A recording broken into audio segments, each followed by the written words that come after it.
Bonjour à toutes et à tous, bon réveil matinal, bienvenue sur Free Matin, ce rendez-vous matinal d'information, d'analyse et de divertissement sur ESAE TV.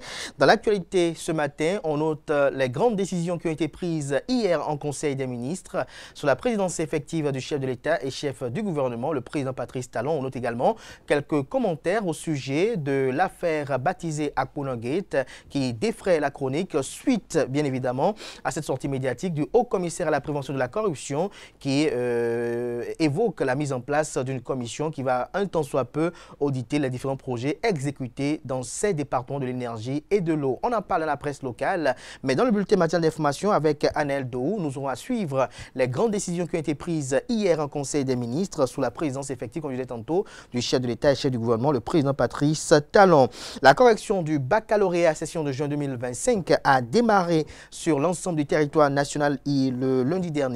Une équipe de la rédaction de ESAE TV a suivi les ministres de tutelle pour un constat de la dite correction. On aura à suivre cela. La haute autorité de l'audiovisuel et de la communication AC interpelle les promoteurs des médicaments. Vous en saurez davantage sur cette actualité. Juste après Anel Dou, dans sa présentation du bulletin matinal d'information, on aura droit à la définition du jour avec Clémence Gbenou qui nous présente ce jeudi matin l'expression se tenir à carreau. Les trucs et astuces avec Atifa Olafa, quelques remèdes simple et naturel contre l'ulcère. Juste après elle, on aura Morissette Semasoussi qui nous présente comme prénom du jour Habib. Les prévisions astrologiques avec Nasrine Nike Fatoumbi, en quoi les prédictions recueillies pour vous, chers amis internautes. Les natures du signe poisson paraissent les plus bénéfiques selon les prédictions recueillies pour vous ce jour. Nature du signe, aujourd'hui, vous allez jouer la carte de la bonne humeur et de l'efficacité. Votre bonne attitude vous fera gagner des points et va vous apporter de belles satisfactions. Et en fin d'émission, chers amis internautes, j'aurai à recevoir pour vous Raoul Hippolyte d'Almeida. Il est spécialiste en passation des marchés publics au sein du comité de pilotage de l'audit du fichier électoral. Il est le président de la commission d'ouverture et d'évaluation des offres relatives au recrutement des experts qui sont chargés de l'audit du fichier électoral. Il vient ce matin pour répondre bien évidemment aux propos tenus hier à la même heure par Michel Alokpo qui est membre du COPIL. Voilà un peu la trame de l'émission de ce matin, chers amis internautes. Juste après l'instant pub, on se retrouve pour parcourir ensemble les unes du jour.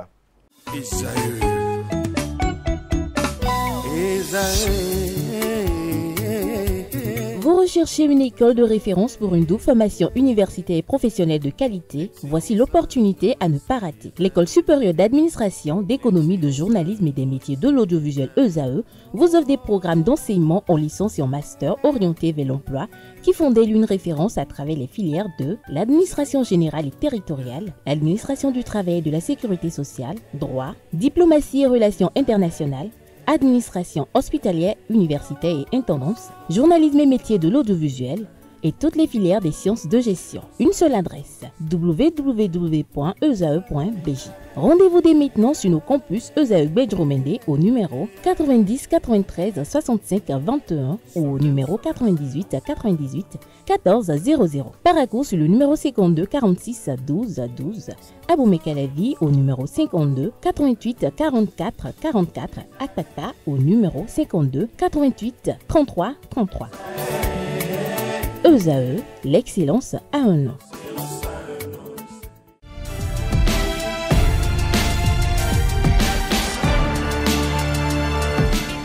Bonjour à nouveau, chers amis internautes. Nous démarrons cette une des journaux comme il est de tradition sur ESAE TV par le quotidien Maison, le quotidien béninois d'information générale et d'analyse L'Informateur qui titre ce matin « Lutte contre les pandémies, une loi pour les porteurs du HIV ». Le Canard écrit qu'à un atelier d'immersion des députés et autres cadres de l'administration parlementaire sur la nécessité de revoir la loi sur la lutte contre la pandémie du VIH-Sida, Anita Wadani du ministère de la Santé a clairement annoncé que les nouvelles dispositions visent à renforcer la protection des personnes vivant avec le VIH-Sida, garantir leur accès équitable aux soins, lutter contre leur stigmatisation et encadrer la responsabilité des acteurs publics et privés. Retrouvez des détails sur cette initiative salvatrice à la page 3 de la livraison. Appui à l'éducation de qualité, la deuxième phase du PAC lancée. Retrouvez des détails sur les objectifs visés à la page 4 de la livraison. Justice, 80 auditeurs intègrent le corps des magistrats. L'article à lire à la page 6. Création de l'Agence de développement de l'élevage de ruminants. Le Bénin veut multiplier sa production de viande. Un titre qui renvoie à découvrir dans les colonnes de la page ce matin de l'Informateur. La publication de l'intégralité du compte rendu du Conseil des ministres de cette semaine qui s'est tenue comme à l'accoutumée sous la présidence effective du chef de l'État et chef du gouvernement, le président Patrice Talon. À l'oreille droite, le titre Journal École qui, quant à lui, renvoie à découvrir dans les colonnes de sa parution les productions journalistiques du jour des étudiants en formation sur les différents campus de l'ESAE, l'école supérieure d'administration, d'économie, de journalisme et des métiers de l'audiovisuel qui est présente à Cotonou, à Calavi et Parakou. Le quotidien de service public ce matin manchette parle de développement des petites et moyennes entreprises. La stratégie nationale 2025-2029 approuvée. L'article qui renseigne sur cette approbation est à lire à la page 3 de la proposition. Enquête de conjoncture, j'y arrive. Les ménages optimistes sur la situation économique. L'article à lire en page 7. Fraternité ce matin en manchette, lutte contre la corruption de l'administration publique. Des agents de contrôle phytosanitaire, j'y arrive, dans l'œil du cyclone, un double jeu pour anarquer les citoyens mis à nu, nécessité d'étendre la traque à d'autres secteurs que comprendre du titre du canard, élément de réponse à la page 3 de sa proposition. Menstruation, le poids de la honte et ses blessures invisibles. Céline Amouyewa, sage-femme, je cite, le silence entraîne des problèmes comme le manque d'hygiène menstruelle, l'automédication ou encore des douleurs ignorées, fin de citation. Retrouvez la transcription intégrale de cet entretien exclusif aux pages 5 et 6. Le matinal ce matin en manchette, malgré le mea culpa de l'ex-ministre de l'Énergie, de l'Eau et des Mines, Paulin Akponan, l'affaire Akponan prend une autre tournure, écrit noir sur blanc le canard et le souligne d'un gros trait rouge. Il précise que le Haut Commissariat à la prévention de la corruption s'en mêle. Retrouvez des précisions à la page 2. Infrastructure sportive au Bénin, la reconstruction du stade René Pleven se précise, les travaux physiques bientôt lancés. Matin libre ce matin en manchette, animation de la vie politique nationale, la rupture lâche enfin la grappe à l'opposition, que comprend le titre de canard, élément de réponse en page 2. On peut lire également à la une de Matin libre de ce matin, Parakou, première reddition de compte de l'année 2025, les réalisations présentées par le deuxième adjoint au maire. Retrouvez le compte rendu à la page 5 de la livraison. Bembereke, un cinquantenaire viole une adolescente de 13 ans. L'article à lire à la page 5, le titre qui est publié à l'oreille droite de la une du jour.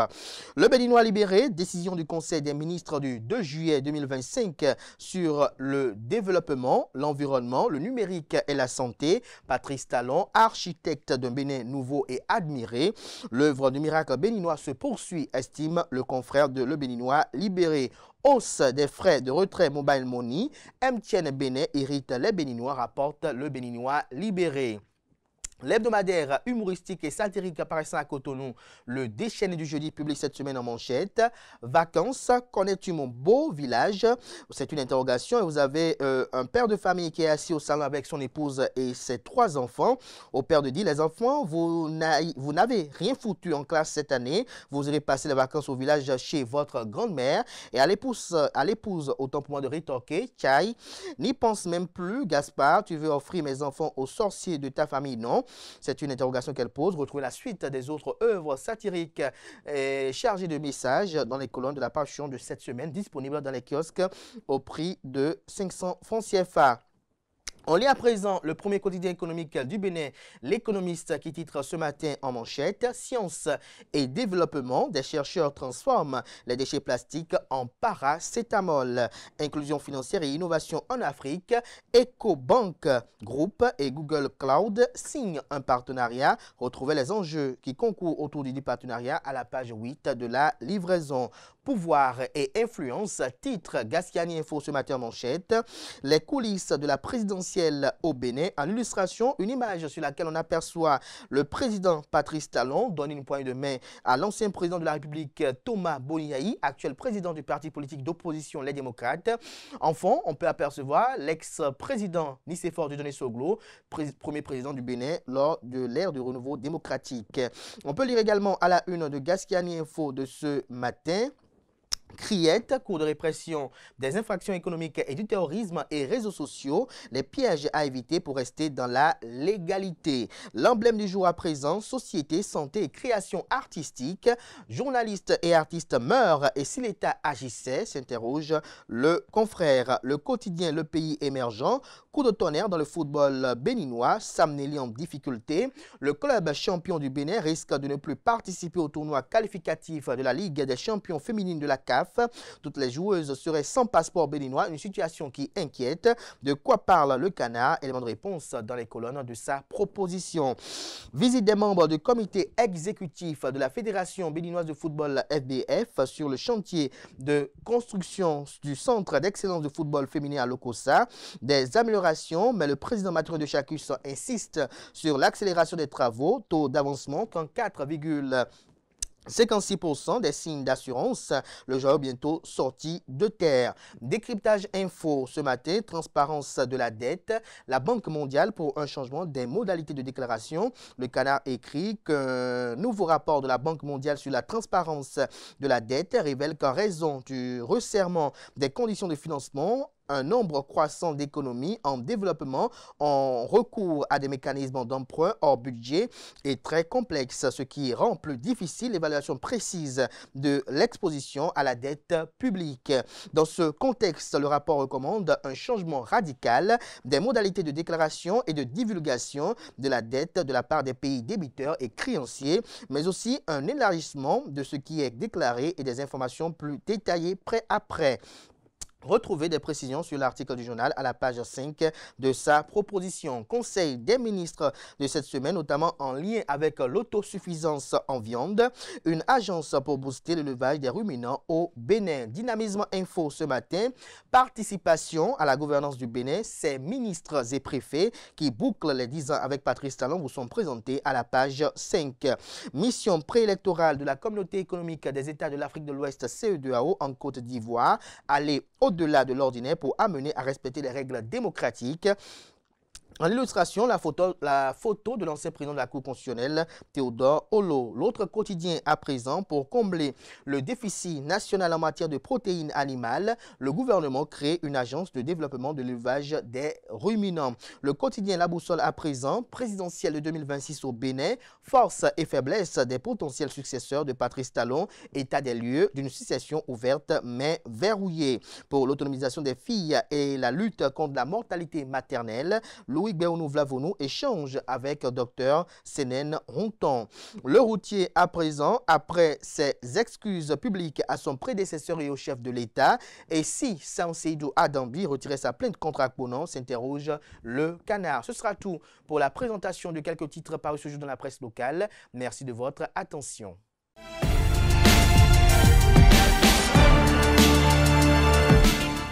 Le bulletin matinal d'information avec vous, Anel Do. Bonjour. Bonjour, Abad. Merci d'être là ce matin. On démarre avec les grandes décisions qui ont été prises hier en Conseil des ministres. Effectivement, les membres du gouvernement béninois se sont réunis ce mercredi 2 juillet 2025 en Conseil des ministres. Sous la houlette du chef de l'État, chef du gouvernement et président de la République, Patrice Talon, d'importantes décisions ont été prises. Création de l'Agence de développement de l'élevage des ruminants et approbation de ces statuts. Des précisions avec le porte-parole du gouvernement, Wilfried Léandre Moubedji. De la séance du Conseil des ministres, tenue ce mercredi 2 juillet 2025 sous la présidence de M. Patrice Talon, président de la République, les décisions dont voici la teneur ont été arrêtées.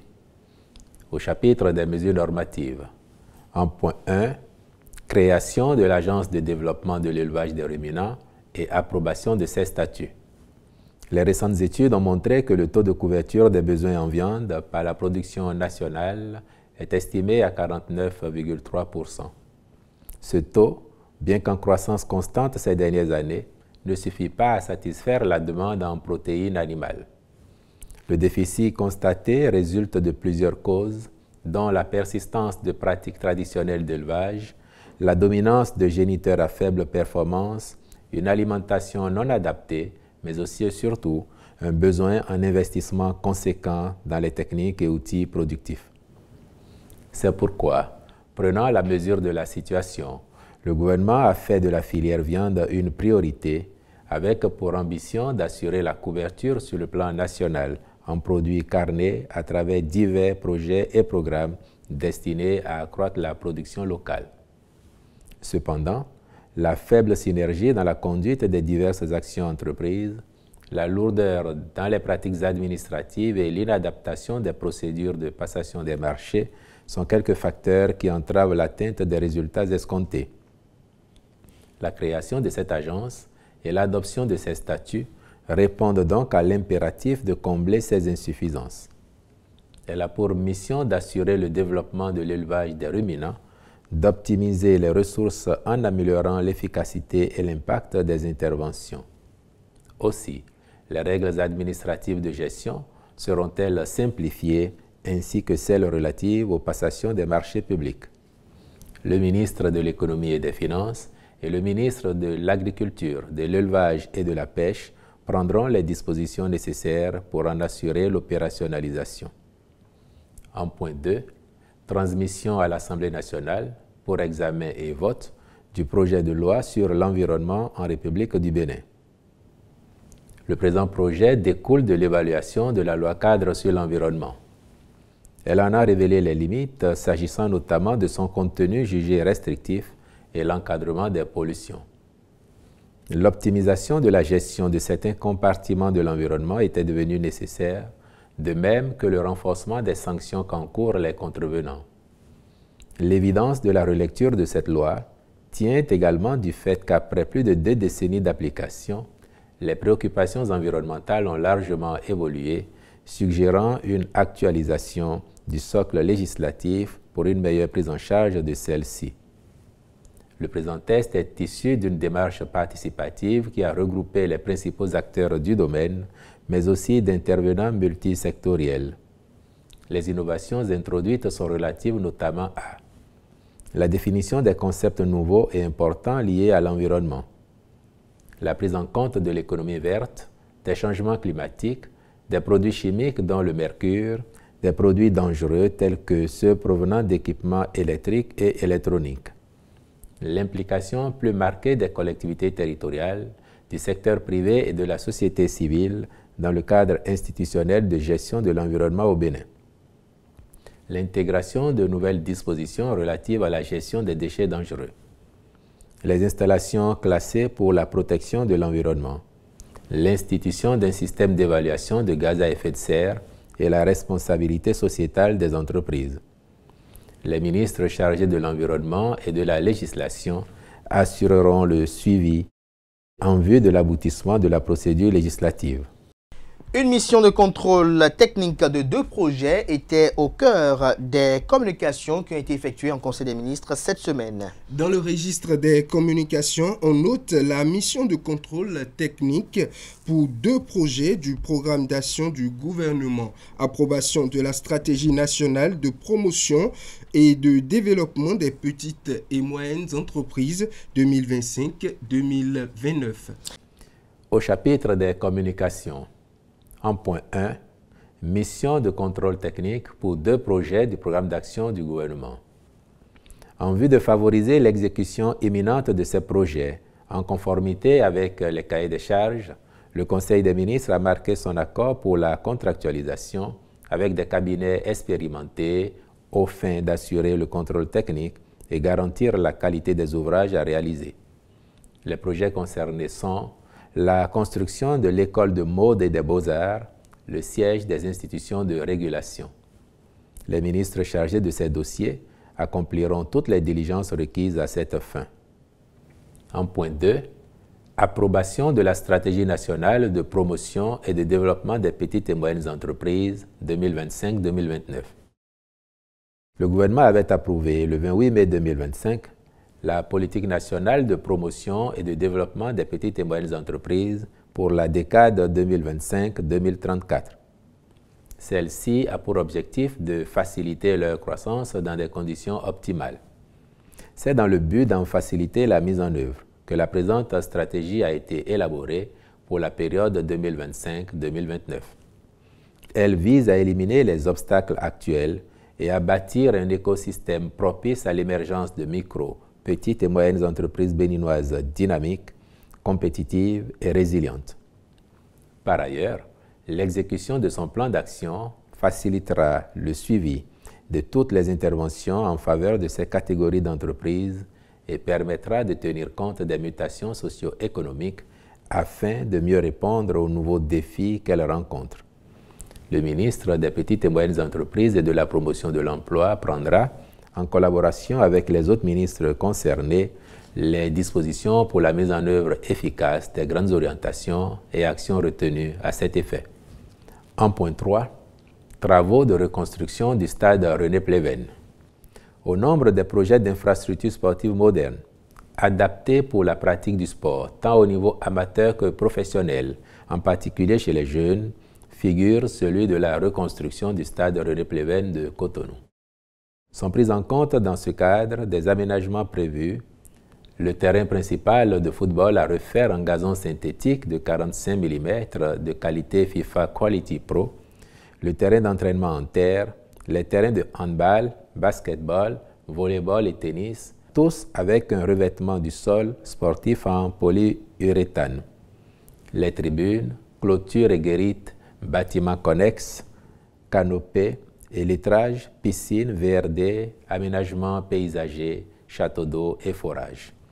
Les diligences appropriées devront être accomplies par les ministres impliqués en vue de la signature du contrat de marché avec l'entreprise retenue et du suivi des travaux à réaliser dans les délais prescrits. On s'intéresse à présent à la correction du baccalauréat session de juin 2025. La correction des copies du baccalauréat session de juin 2025 a débuté le lundi 28 juin et se poursuivra jusqu'au samedi 5 juillet 2025. Pour s'enquérir de l'état du déroulement de la correction, une délégation du ministère de l'enseignement secondaire et celui de l'enseignement supérieur s'est rendue au CEG Bégamin. Au terme de cette visite, la ministre de l'enseignement supérieur et de la recherche scientifique, Éléonore Yaïla Descamps, se dit satisfaite du bon déroulement des propos recueillis par Quentin Amoussou. Nous sommes ici dans le centre de correction de Bégamin et nous avons fait le tour des sous-commissions de correction. Et nous pouvons vous dire qu'après ce tour, nous avons vu les correcteurs très assidus, très concentrés sur leurs copies. Et le sérieux que cela dégage nous rassure de ce qu'à l'issue de cette phase, nous aurons de très bons résultats. De façon, on peut dire informelle, nous avons essayé de voir si par rapport à l'année dernière, il y a une progression. Et globalement, partout, la réponse a été oui. Il y a une progression, une amélioration par rapport à ce qu'ils ont vu l'année dernière. Je dois quand même vous dire que ce sont des personnes très responsables, conseillers pédagogiques, inspecteurs, et qui tiennent la classe de terminale. Donc, si vous ne tenez pas la classe de terminale, vous ne pouvez pas participer à la correction. Et sur les près de 7000 correcteurs que nous avons déployés dans les 10 centres de correction et de supervision sur le plan national, nous pouvons dire que globalement, la situation est bel et bien sous contrôle. Ces corrections vont se poursuivre jusqu'à demain pour certaines matières et jusqu'à samedi pour d'autres. Et ainsi, après cette étape de correction globalement, les travaux de secrétariat vont être enclenchés et suivis de la saisie des notes. Et globalement, d'ici une semaine, à pareil moment, le mercredi prochain, on devrait pouvoir être en phase de délibération, la première délibération. Donc pour dire aux parents qui n'ont pas travaillé inutilement. Les candidats ont fait vraiment de leur mieux. C'est en train d'être constaté sur les copies. Les différents acteurs, correcteurs, superviseurs, tout ce monde-là a également fait un bon travail. Nous espérons que cela se poursuivra sereinement comme ça jusqu'à la fin. Et nous vous disons que mercredi prochain, ce serait la bonne nouvelle pour tout le système.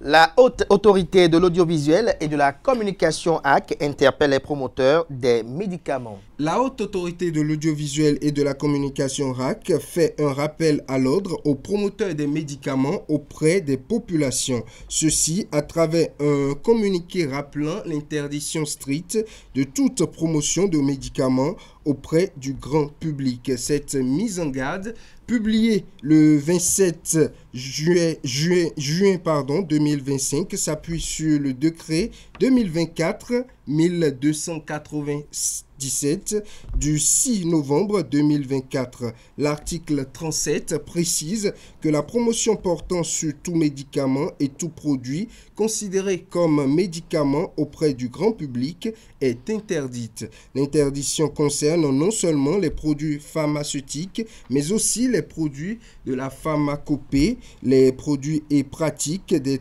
praticiens destinés au traitement des maladies et les pratiques spirituelles de guérison. La HAC insiste sur le fait que cette mesure vise à protéger les citoyens contre les messages susceptibles de les induire en erreur sur l'efficacité ou l'innocuité de certains traitements. L'autorité de régulation rappelle également que la diffusion des cultes religieux dans les médias reste autorisée, mais ceci et précise d'ailleurs qu'il demeure interdit les émissions qui, sous couvert d'ésotérisme ou de spiritualisme, constituent des tribunes de publicité subjectives pour les animateurs en ce qui concerne leur capacité de guérison.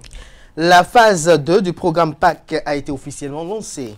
La deuxième phase du programme d'appui à la qualité de l'éducation PAC 2 a été officiellement lancée le mardi 1er juillet 2025. Fruit du partenariat entre la coopération suisse, l'UNICEF, la Fondation Graines de Paix et les ministères des enseignements maternels et primaires et des enseignements secondaires techniques et de la formation professionnelle, ce programme vise à améliorer la qualité de l'éducation dans 6 départements du Bénin. Le reportage avec nos reporters.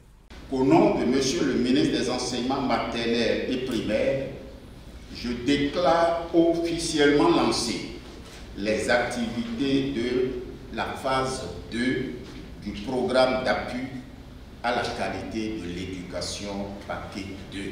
Lancement officiel de la deuxième phase du programme d'appui à la qualité de l'éducation PAC 2. Financé par la coopération suisse avec ses partenaires, l'UNICEF et la Fondation Graines de Paix, ce projet vise à améliorer la qualité de l'éducation et les résultats de l'apprentissage au niveau de la formation à la base au Bénin, un secteur clé pour la coopération suisse. L'éducation est pour la Suisse non seulement un droit fondamental, mais un levier majeur de transformation sociale, économique, politique.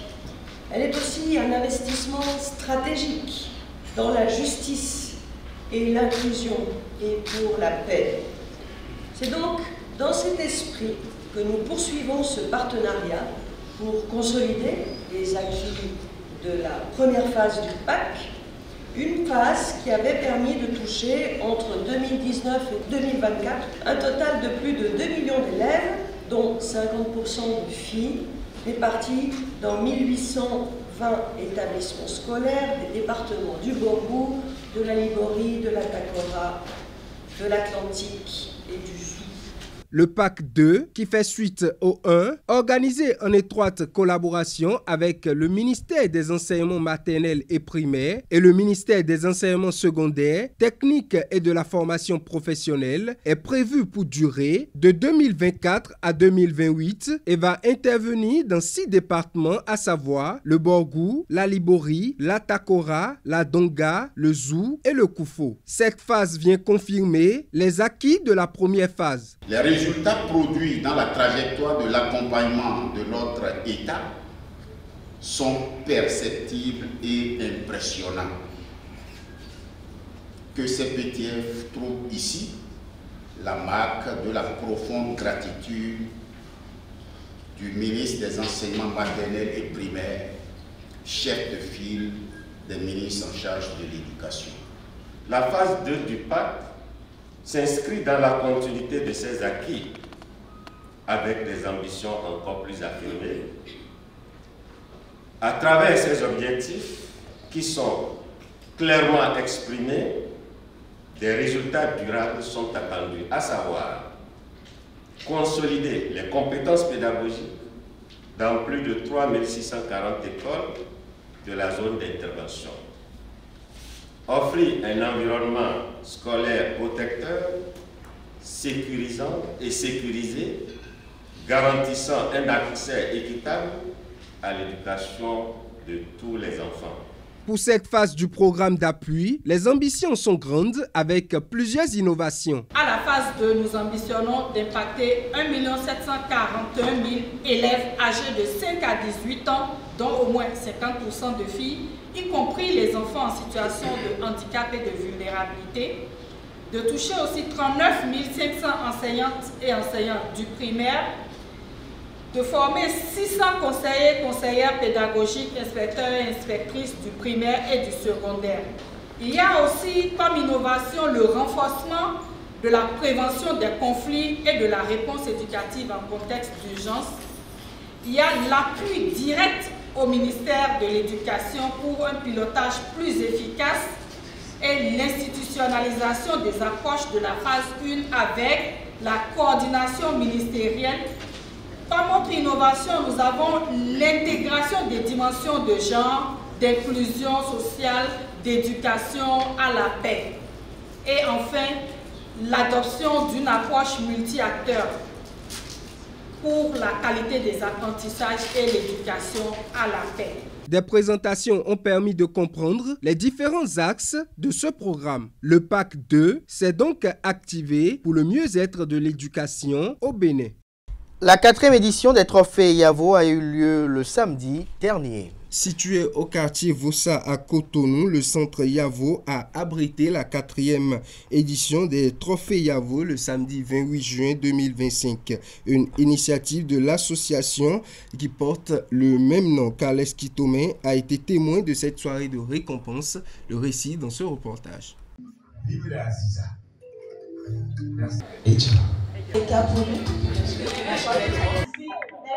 on la raccompagne. Catégorie A, la musique.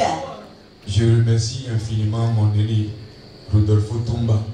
Hommage, gratitude, prestations et engagement ont plané sur la 4e édition des Trophées Yavo. Mesdames et messieurs, ce prix est un piège pour moi.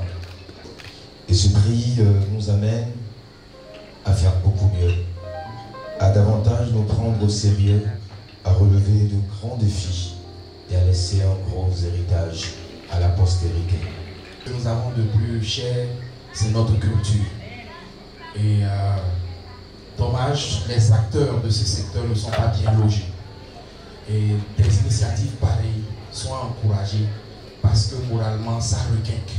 Ça donne du baume au cœur, ça donne envie de continuer de poursuivre malgré que on n'est pas très lentille dans ce que nous faisons. Rodolfo, en le faisant ainsi, a très bien vu et a très bien fait. Rodolphe Adandédian, le promoteur des Trophées Yavo, a initié ces distinctions pour corriger le tort qui est fait aux artistes et hommes de médias. L'animation, le journalisme, j'aime tellement cette corporation. C'est la raison d'ailleurs qui m'a poussé. C'est la première raison. Donc j'ai fait beaucoup pour le Bénin, Mais je n'ai jamais vu personne appeler Rodolfo. Rodolfo, viens, je vais te donner un trophée. J'ai eu cette chance de quitter ce pays et aller me chercher ailleurs. C'est la raison pour laquelle je me suis dit désormais, je vais décorer tout artiste qui font la promotion de ce pays, qui font la promotion de la musique béninoise à travers le Bénin, à travers sur le plan international également. C'est la raison. Les journalistes, dans le secteur leadership également, nous avons décoré certaines personnes. Cette édition des Trophées Yavo a eu pour cadre le Centre Yavo, un établissement dédié à la promotion de l'art dans un quartier populeux.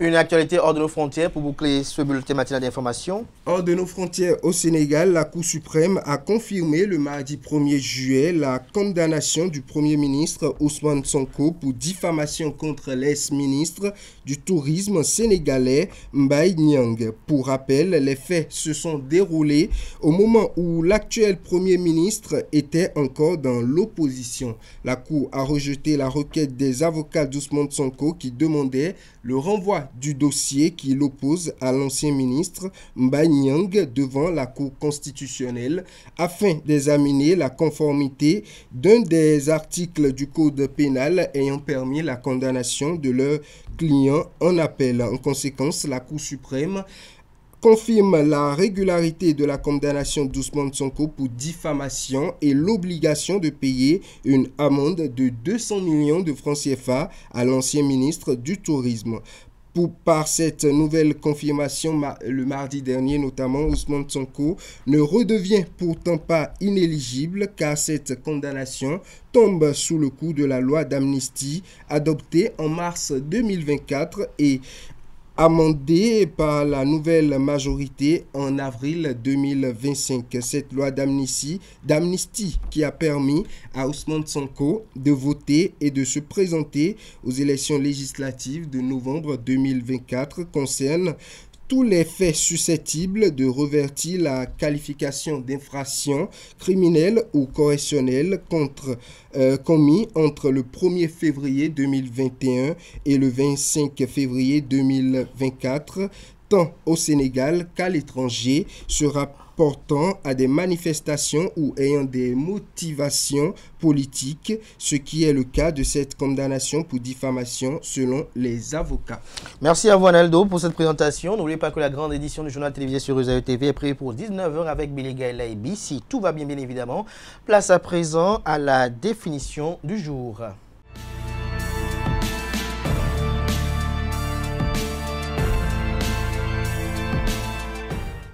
Clémence Bueno, bonjour à nouveau. Bonjour, se tenir à couteau tiré, se tenir à carreau, autant pour moi.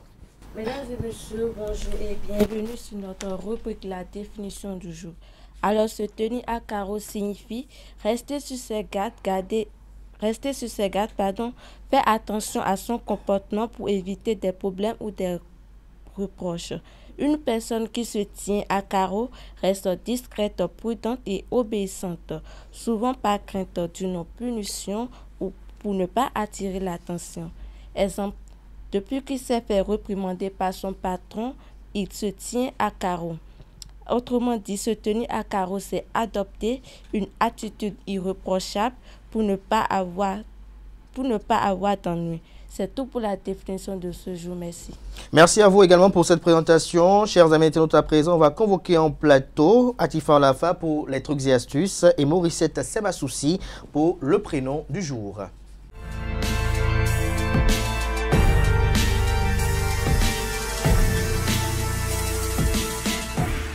Les trucs et astuces avec vous et Itayo Atifor Lafa, bonjour. Bonjour Abdelkader. Merci d'être là ce matin. Maurice Semassoussi, bonjour. Bonjour Kader. Merci également d'être là ce matin pour le prénom du jour. Atifor Lafa, vous nous faites découvrir ce matin quelques remèdes simples et naturels contre l'ulcère. C'est bien cela. Amis internautes, bonjour, ravi de vous retrouver ce matin.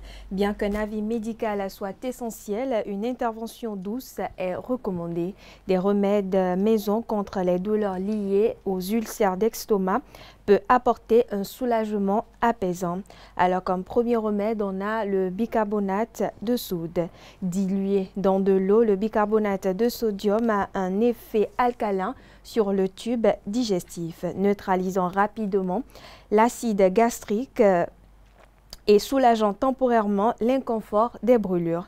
Pour ce faire, vous aurez juste besoin d'un demi-cuillère à café de bicarbonate de soude et un verre d'eau. Pour ce faire, mélangez les ingrédients et prenez ce mélange lentement par petites gorgées. L'utilisation du bicarbonate de soude ne doit pas dépasser 3 cuillères à café par jour et peut être utilisée pendant un maximum de 2 semaines pour un soulagement rapide des brûlures d'estomac. Deuxième remède, on a le thé au gingembre. Faire bouillir l'eau et ajouter le gingembre. Faire bouillir pendant 5 à 10 minutes, puis retirer le gingembre et boire la tisane en 3 ou 4 doses, répartir dans la journée 20 minutes avant un repas. Une autre option pour la préparation du thé consiste à remplacer la racine par une cuillère à café de gingembre en poudre. Cette tisane est à éviter, notamment chez les personnes présentant des saignements actifs au niveau de l'estomac suite à des ulcères par exemple, ou chez les personnes utilisant des médicaments anticoagulants. Troisième remède, on a le vinaigre de pomme. Bien que le vinaigre de pomme soit acide, il peut aider le pH de l'estomac et améliorer les brûlures d'estomac. La sensation de brûlure dans l'estomac et la formation de gaz qui conduit à une personne à rôter plus fréquemment. En effet, les acides présents dans le vinaigre de pomme aide à corriger l'acidité excessive de l'estomac, ce qui permet de mieux contrôler et réguler l'acidité. Pour ce faire, ajoutez le vinaigre de pomme dans un verre d'eau et mélangez. Buvez 20 minutes avant le petit déjeuner, le déjeuner ou encore le dîner. À vous le choix. Il est important de rincer la bouche avec de l'eau immédiatement après avoir bu la solution de vinaigre de pomme afin de prévenir autant pour moi l'usure de l'émail dentaire et de se brosser les dents 30 minutes après avoir bu la solution de vinaigre de cidre de pomme. Et voilà, amis internautes, Abdelkader, c'est tout pour l'astuce de ce matin. Merci à vous, Atifor Lafa, pour cette belle présentation des trucs et astuces. Vous restez avec moi. On va retrouver Morissette pour le prénom Habib.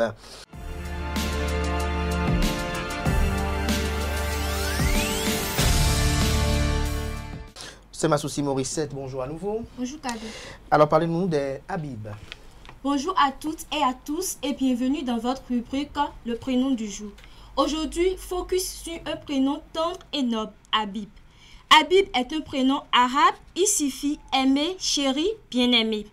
Prénom très répandu dans le monde arabe, en Afrique du Sud et en Afrique subsaharienne. Habib est une personne douce, gentille, loyale. Il se distingue par son charisme, son sens de l'écoute et son besoin d'harmonie. Il privilège le dialogue, fuit les conflits, veille au bien-être de ses proches. Au travail, Habib est sérieux, patient, fiable. Il s'épanouit dans les métiers où l'humain est au cœur. Éducation, diplomatie, communication. En amour, Habib est loyal et gentil. Il cherche une relation stable, fondée sur la confiance et le respect mutuel. Il accorde une grande importance à la complicité. Les signes astrologiques les plus compatibles avec Habib. Cancer, Balance, Poisson. Les couleurs associées au prénom Habib, bleu clair et jaune. Voilà, c'est tout pour le prénom du jour. Merci de m'avoir suivi et à très bientôt. Merci à vous, Morissette. C'est ma souci pour cette présentation. D'Habib, vous en connaissez? Oui. Combien? Un seul. Un seul. Il est comment? Il est gentil. Il est gentil. Sur quel plan? Sur tous les plans. Sur tous les plans. À tous les niveaux. Oui. À tous les niveaux. Atifor Lafa, vous comprenez ce qu'elle dit là? Habib est gentil sur tous les plans. Oui, j'en connais aussi qui sont très gentils d'ailleurs. Sur tous les plans. Pieux, oui. Sur tous les plans. Sur tous les plans. Lesquels de plans déjà à votre niveau? Tous les plans comme ce que vous pouvez comprendre. Tous les plans comme ce que vous pouvez comprendre, c'est-à-dire au lit, à la cuisine. Si vous le voulez, oui, à la cuisine. C'est ça, Morissette, au lit, à la cuisine. Donc vous allez dire au lit. Merci à vous pour ces commentaires-là. Comprendre qui peut comprendre. Il paraît que Habib est gentil sur tous les plans. Moi, je pense tout de suite à Habib Arandessi. Je me demande aussi si lui aussi il est gentil sur tous les plans. Dommage que je ne suis pas une femme pour peut-être attester cela. Merci. Et à présent, on va recevoir Nasrine Fatoumi pour les prévisions astrologiques avant de passer à l'invité de ce matin sur Free Matin.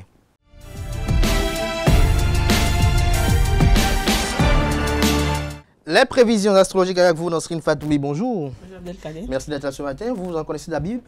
Oui. Habib, combien? J'en connais quand même. Quand même. Oui. Ils sont au nombre de combien? Une dizaine. Des parents, des amis, des copains, des coquins? Des copains, des coquins, des parents. Et ils sont bons sur tous les plans? Ça, je ne pourrais pas le dire. Mais il y a Habib que moi j'ai eu à fréquenter, ils sont un peu gentils, mais pas sur tous les plans. Ils sont un peu gentils. Oui, ça veut dire que vous n'avez pas pu aller sur tous les plans avec eux, c'est ça? Hein? Non, on n'a pas eu ce genre d'amitié. Non, j'ai dit, est-ce que vous n'avez peut-être pas allé sur tous les plans? Non, ça? pas sur tous les plans. Oui, parce qu'il y a plusieurs plans quand même dans les interactions humaines. Alors, que prédisent les astres à nos amis internautes ce matin? On va le découvrir tout de suite. Alors, amis internautes, bonjour. Bienvenue sur votre rubrique Horoscope du jour Bélier. Votre perfectionnisme vous mettra sous pression ce jour. Relativisez vos attentes avec davantage de tolérance pour vous-même. Amis Taureau, votre esprit créatif vous apportera de bonnes et d'agréables sensations. Profitez-en pour faire preuve d'une créativité intense et multiplier les coups de génie. Gémeaux, aujourd'hui, vous seriez très communicatif, chaleureux et jovial. C'est la tendance du jour. Aussi, vous vous montrerez sincère dans vos relations avec les autres. Natifs du signe Cancer, vous serez plus libre que d'habitude dans votre expression et votre façon d'être aujourd'hui. Profitez-en pour faire le point avec votre entourage. Lion, aujourd'hui, vous aurez l'occasion de faire la preuve de vos talents de diplomate et de vous ouvrir à de nouveaux dialogues. Chers amis Vierges, vous aurez le chic de vous attirer des faveurs. Aujourd'hui, votre charme vous ouvrira toutes les portes, que ce soit professionnel ou personnel. Balance, à présent, vous devrez admettre que des changements ou des séparations sont nécessaires, même si vous ne vous en rendez pas encore compte. Amis Scorpions, tout ira pour le mieux. Vous irez plus que jamais aux choses essentielles. De bonnes opportunités se présenteront à vous et vous n'hésiterez pas à les saisir avec enthousiasme. Si vous êtes du signe Sagittaire, vous serez bien inspiré pour donner davantage d'équilibre à votre situation professionnelle ou personnelle. Votre vision est plus que objective. Amis Capricorne, vous aurez l'opportunité ce jeudi de revenir sur une décision du mois dernier. Corrigez donc votre tir. Avant-dernier signe du zodiaque Verseau, vous allez prendre des décisions importantes aujourd'hui. Ne vous montrez pas égocentrique, laissez-vous inspirer par la créativité de vos proches. Les échanges seront bénéfiques. Poisson, pour finir, aujourd'hui, vous allez jouer la carte de la bonne humeur et de l'efficacité. Votre bonne attitude vous fera gagner des points et vous apportera de belles satisfactions. Voilà, amis internautes, c'est tout pour le message des astres de ce jeudi matin. Je vous donne rendez-vous demain pour le même exercice. Merci à vous, Nasrine Fatoumi, pour cette présentation. À demain, par la grâce et la volonté divine, sans occulter également celle des hommes, comme je le dis si bien. Chers amis internautes, à présent, nous abordons la dernière manche de cette matinale, notamment la rubrique invité matinale. Ce matin, je reçois pour vous Raoul Hippolyte d'Almeida.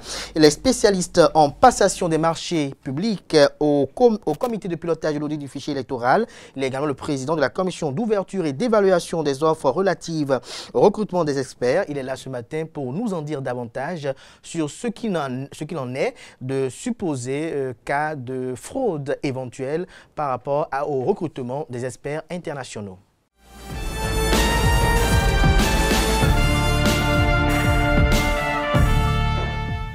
L'invité matinal de ce matin, ce Free Matin, chers amis internautes, je suis avec Raoul Hippolyte d'Almeida. Il est spécialiste en passation des marchés au comité de pilotage de l'audit du fichier électoral COPIL.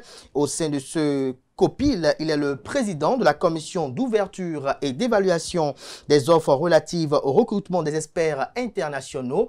Il est là ce matin pour nous éclairer davantage sur d'éventuels cas de fraude ou des cas d'irrégularité dans le processus qui a conduit au recrutement des experts internationaux. Monsieur Raoul Hippolyte Almeida, bonjour. Bonjour. Merci d'être là, merci d'avoir accepté l'invitation. Alors, ma première question, c'est de savoir tout de suite, est-ce qu'il y a un malaise au sein du Copil entre membres? Bon, avant toute chose, je voudrais vous remercier pour cette occasion que vous m'offrez pour éclairer un peu l'opinion publique sur ce que les gens appellent fraude au niveau du Copil, dans le cas de recrutement des experts devant faire l'audit du fichier électoral. Merci beaucoup pour cette occasion que vous me donnez. Merci. Alors, est-ce qu'il y a un malaise au sein du Copil? Parce qu'on a vu l'un des membres du Copil, le pasteur Michel Alokpo, qui est monté au créneau à 2 reprises déjà par ici pour nous en dire qu'il y a des cas, qu'il y a des irrégularités dans les procédures de recrutement. Bon, je voudrais vous dire que moi, je suis un cadre technique et je ne suis pas membre de Copil. Et il serait bon que ces questions s'adressent au président de Copil. Moi, je suis technique, je ne suis pas Copil. Okay. Donc, enfin, ce que je constate, c'est que ces malaises ont eu lieu lors de la constitution du comité, de la commission chargée de l'ouverture et d'évaluation des offres. Alors, qu'est-ce qui s'est passé? Allez-y. D'abord, moi, j'ai été recruté le 2 mai 2025. Et après ma nomination, je me suis mis à la tâche. J'ai élaboré l'avis à manifestation d'intérêt et j'ai créé un compte, un mail spécialement dédié pour recevoir les dossiers de candidature. Et ce mail-là, c'est moi seul qui détient, n'est-ce pas, le mot de passe. L'accès. L'accès. Personne n'a accès à ce mail jusqu'aujourd'hui. Une petite question, très rapidement. Vous avez été recruté par qui?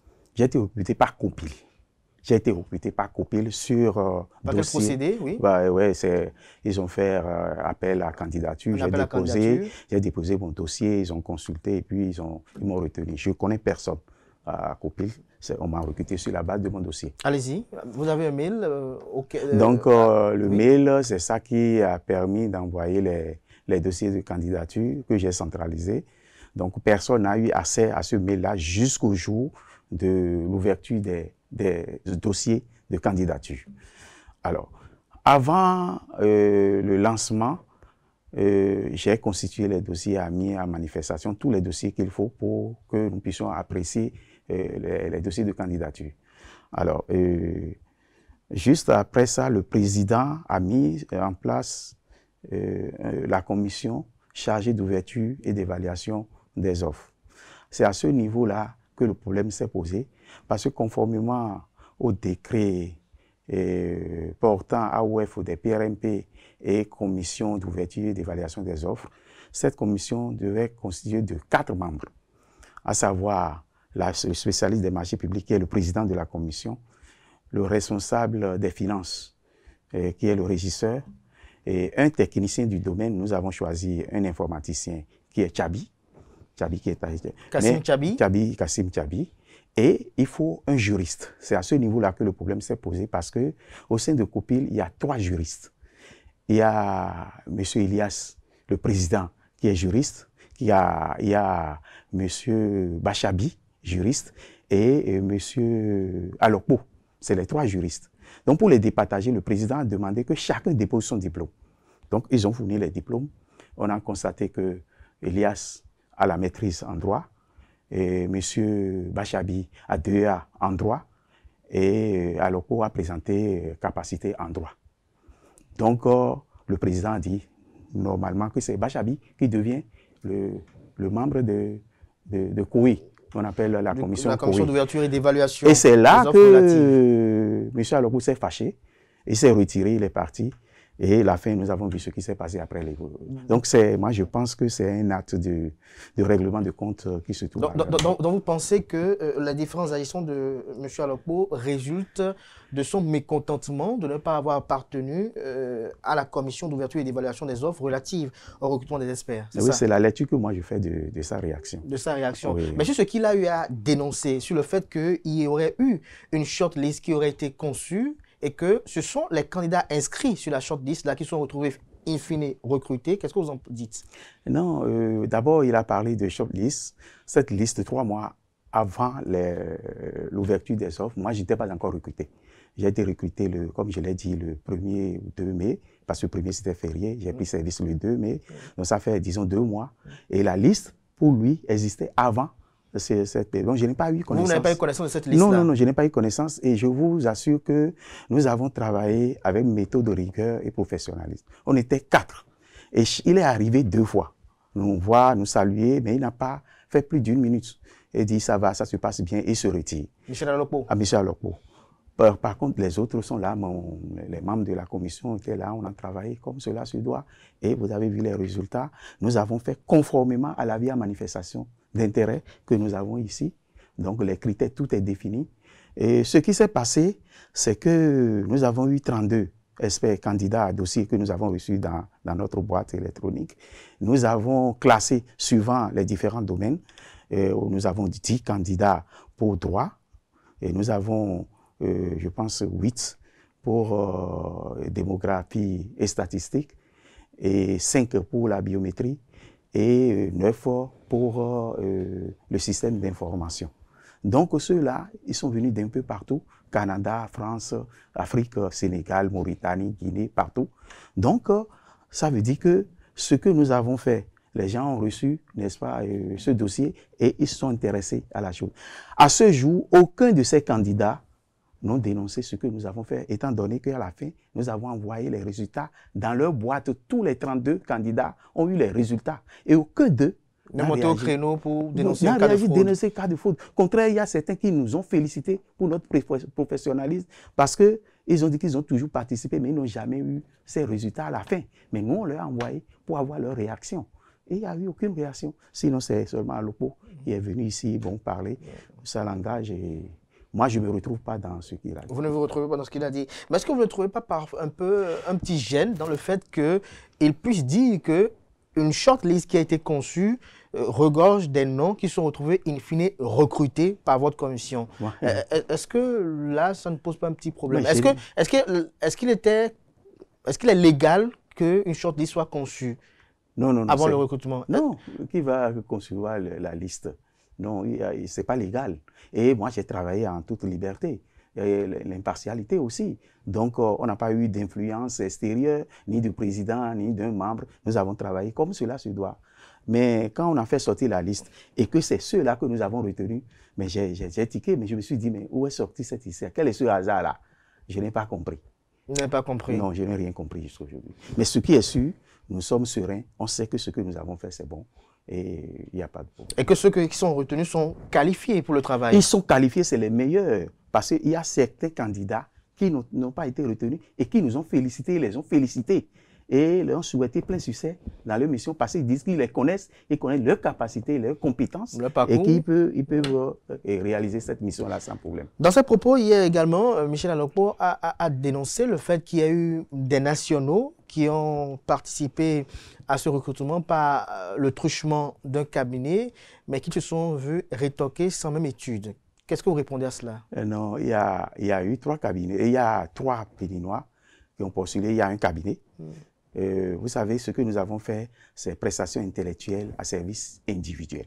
Ce n'est pas des cabinets, ce n'est pas des bureaux d'études. Et c'est bien précisé dans l'AMI que c'est des individus, des experts qui vont présenter leur dossier. Il y a eu un seul bureau d'études qui a présenté. C'est un Béninois qui a présenté et nous avons écarté cela parce que ça ne répond pas au statut, aux prescriptions de l'AMI. Maintenant, par rapport aux 2 autres, il y a un qui a fait audit, mais dans l'agriculture. Il nous a fourni les dossiers, mais ce n'est pas conforme, ce n'est pas conforme aux prescriptions de l'AMI. Il a été écarté. Le deuxième, lui, il a donné seulement la lettre de manifestation et son CV, Mais nous avons évalué sur la base des diplômes, des attestations de bonne fin d'exécution, des preuves de qualification. Il n'a fourni rien de tout ça. Donc nous étions obligés, puisque c'est noté, et lorsqu'il ne fournit pas le diplôme, quelle note on peut lui donner? On ne peut pas lui donner la note. Donc il a donné son CV, il a donné la lettre, mais sans aucun support. Donc cela ne nous a pas permis, n'est-ce pas, d'étudier, de le retenir.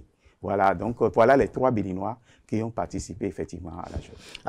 Autre dénonciation de Michel Alokpo, c'est que le président Jean-Baptiste Elias aurait un assistant qui est payé à 500 000 francs CFA. Bon, je pense qu'au moment opportun, le président de Copil viendra. On espère vivement l'avoir, parce que ça fait un moment qu'on est après lui, pour quand même l'écouter par rapport à ces dénonciations. Non, il passera, parce qu'il a promis passer. Présentement, il est pris par les préparatifs de l'arrivée, parce que c'est le lundi que la mission va démarrer. Donc, il n'a pas le temps de... Mais juste après la mission, je pense qu'il passera. On l'espère vivement. Alors, quel est l'objectif précis de ces experts recrutés-là? Quelle est la durée de leur mission et quelle est leur besogne? Bon, le travail, c'est d'étudier, n'est-ce pas, le fichier électoral et voir si ça respecte les normes internationales et essayer de nettoyer tout ce qui est indésirable éventuellement, et puis pour que nous puissions avoir une liste au point. Alors, ils sont là du 7 au 28 et chacun d'eux, ils sont 4. Il y a un expert en droit, il y a un expert en démographie et statistique, et un expert en biométrie et un expert en système d'information. Chacun, dans leur domaine, fera leur travail. Et il y a un chef d'équipe qui est l'expert en droit qui les regroupe. Et pour la restitution, à la fin, ils auront un rapport final, un rapport commun final. Mais séparément, ils vont faire d'abord le travail avant de faire la synthèse à la fin. Ils vont nous présenter. Donc, c'est sur instruction du gouvernement. C'est le gouvernement qui a donné les moyens. C'est le gouvernement qui a autorisé. Donc, le travail sera fait et nous aurons un livrable qui va nous permettre, n'est-ce pas, d'avancer. Mais le travail est effectué en toute autonomie et indépendance. Comme je l'ai dit, chacun d'eux fera le travail sans gouvernement. Est-ce qu'on peut les connaître, ces experts? Ces experts, je peux les citer. Vous avez la liste ici, si vous voulez. Oui, allez-y. Ceux qui ont été recrutés. Oui. Voilà la liste. Oui, vous pouvez en donner lecture peut-être à nos amis internautes. Oui. Donc, pour expert international en droit, nous avons Malonda Ngimbi Ronza. Il est de RDC. La République démocratique du Congo. Il y a expert international en démographie et statistique. C'est Sali Karine. Il est de la France. Et nous avons un expert international en biométrie, Marie Fabien, qui est de la France. Et un expert international en système d'information, qui est Alpha Pama du Togo. Donc voilà les 4 que nous avons retenus. Nous avons échangé avec vous, avec eux, ils ont accepté les conditions et les billets sont payés et tout, ils seront là le lundi pour démarrer. Pour démarrer le travail. Et est-ce qu'on peut avoir une idée du coût de cela pour le contribuable de cette mission? Le coût, le gouvernement a débloqué 159 millions, je pense, près de 160 millions pour le travail. Pour le travail. Il faut vous dire que c'est question de sacrifice. Parce que ce que on nous paye, ça ne répond pas à la hauteur de ce qui est abattu intellectuellement. Que c'est une mission républicaine et il faut se sacrifier pour que nous puissions avoir les bons résultats. Mais quand on dit qu'un assistant est payé à 500 000 francs le mois, l'assistant est payé à 500 000 francs, j'ai dit que c'est... Est-ce que vous avez connaissance de ça? Non, moi je suis chargé des marchés publics. Le recrutement de l'assistant, ça relève, n'est-ce pas, de Copil. Donc c'est le président qui peut répondre. C'est le président qui pourra véritablement répondre à ça. Mais je sais qu'il y a un assistant, parce que le président a besoin d'assistants en marché public, tout ce que nous faisons et que nous rendons compte au président et il lui demande, n'est-ce pas, l'avis de l'assistant avant de prendre la décision. Avant de prendre la décision. Parce qu'il n'a pas toutes les compétences. Tout à fait. Alors, tout à l'heure, vous avez parlé de Kassim Chabi. Kassim Chabi, quel a été son rôle concrètement dans cette commission d'ouverture et d'évaluation des offres relatives au recrutement? Son nom a été évoqué à maintes reprises. Chabi est membre de la commission, il est rapporteur de la commission. Son rôle, c'est de m'aider à rédiger les rapports. Mais en réalité, c'est moi-même qui rédige parce que quand il finit, il me remet les données et puis je rédige le rapport. Donc, il n'a pas un pouvoir particulier pour influencer? Non, il n'y a pas d'influence. Même le président même ne peut pas. Moi, vous pensez qu'on peut m'influencer facilement? Non. Quand ce n'est pas bon, moi, je démissionne, je m'en vais. Il n'y a pas eu d'influence. Pour renforcer en toute impartialité. Tout à fait, pour renforcer votre crédibilité, pouvez-vous nous rappeler un peu votre parcours quand même professionnel? Ah oui, moi, Raoul Hippolyte d'Almeida, j'ai été directeur départemental de l'artisanat et du tourisme du Zoué des Collines. Oui. Après, j'ai été chef cellule de contrôle des marchés publics du ministère de la Culture.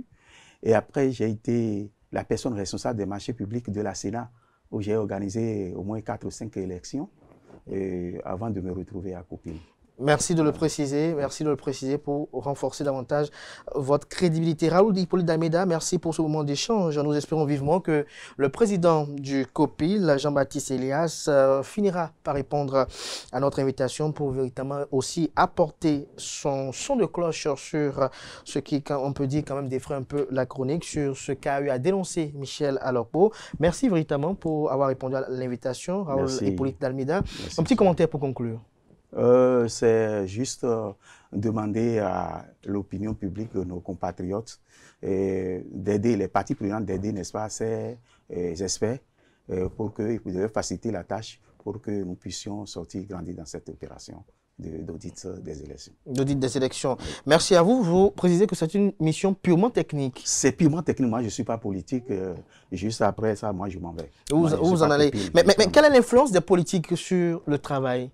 Non, moi, je n'ai pas reçu d'influence pour dire qu'il y a influence. Je n'ai reçu visite de personne pendant les 10 jours, du 16 au 25 juin. Moi, j'ai travaillé avec les 4 membres et quand on finit, on laisse. Personne ne sort avec BIC. Quand vous finissez, vous déposez tout et vous allez. Et après, j'ouvre le tout et on entre au travail. Donc, il n'y a pas eu d'influence. On a travaillé en toute impartialité. En toute autonomie et avec la rigueur. Hein? Donc, il n'y a pas eu de problème. Est-ce que vous avez des assurances par rapport aux membres du COPIL eux-mêmes? Si vous ne reprochez rien, est-ce que les membres du COPIL, est-ce que les Béninois peuvent leur faire confiance? Oui, bon, on peut leur faire confiance parce qu'ils étaient nommés avant que moi je n'arrive. S'il n'y avait pas confiance, on n'allait pas les nommer. Et ils ne se sont pas s'auto-nommés. Donc, c'est des gens qui les ont nommés, ça veut dire qu'ils ont confiance en eux. Et je pense que... Et donc, wait and see. De toute façon, le président Jean-Baptiste Elias viendra apporter les réponses aux questions auxquelles vous n'avez pas pu répondre parce que vous n'êtes pas membre du COPIL. Merci une fois encore à Raoul Hippolyte d'Almeida, qui est spécialiste en passation des marchés au COPIL Bénin. Il est le président de la commission d'ouverture et d'évaluation des offres relatives au recrutement des experts internationaux qui auront à auditer le fichier électoral. Merci pour ce moment d'échange. C'est la fin de Frimatin de ce matin. Merci pour l'attention. Merci pour la fidélité. Portez-vous bien. Belle suite de programme sur EZAE TV. On se donne rendez-vous demain vendredi par la grâce et la volonté divine, sans occulter celle des hommes.